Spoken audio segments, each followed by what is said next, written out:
Charge पर लगा दिया। उसे ये अंदाजा नहीं था कि ये एक ऐसा रोबोट है जिसे सक्रिय किया जा सकता है। और भी हैरानी की बात ये थी कि इस रोबोट में मैपिंग की क्षमता थी। वो छोटे लड़के की हरकतों की नकल कर सकता था और उन्हें सेव भी कर सकता था। यानी कोई भी फाइटिंग तकनीक ये रोबोट एक ही बार में सीख सकता है। छोटे लड़के को कचरे के ढेर में दबा हुआ एक मृत रोबोट मिला। उसने रोबोट के शरीर पर लगी सारी गंदगी धो डाली, जिससे उसका नाम एडम सामने आ गया। छोटे लड़के ने तय किया कि वो एडम को फाइटिंग की तकनीकें सिखाएगा और वुल्वरीन अंकल ने भी उसकी बात मान ली। इससे न सिर्फ वे अपने कर्ज चुका सकते थे, बल्कि शायद सबसे बड़ी प्रतियोगिता की इनामी राशि भी जीत सकते थे।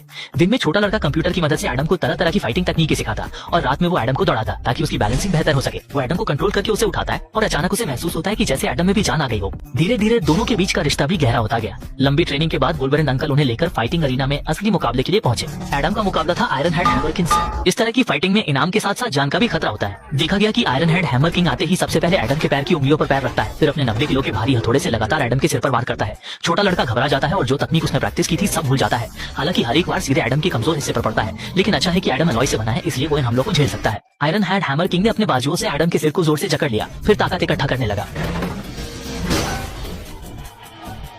उसने देखा कि एडम अभी भी नहीं गिरा, तो वहीं पर घूमकर एक और जोरदार वार कर दिया। इस समय वहां मौजूद दर्शकों ने उल्टी गिनती शुरू कर दी, लेकिन एडम ने सबको निराश नहीं किया। वो सिर्फ 5 सेकंड के लिए ही गिरा और फिर से खड़ा हो गया। इस बार छोटे लड़के के पास पहले का अनुभव था, इसलिए उसने बहुत आसानी से उसके पैर की उंगली पर मारने की कोशिश को टाल दिया। उसने मौके का फायदा उठाकर उसे एक जोरदार डबल पंच मारा और इसी एक वार से आयरन हेड हैमर किंग का सिस्टम उसने अपने सिर पर 50 बार भारी हथौड़ा मारने के बाद पूरी तरह से खराब हो गया। इस मुकाबले में छोटे लड़के ने न सिर्फ इनाम जीता, बल्कि उसे और भी उच्च स्तर की फाइटिंग प्रतियोगिता में भाग लेने का मौका भी मिल गया। इसके बाद एडम का फाइटिंग करियर औपचारिक रूप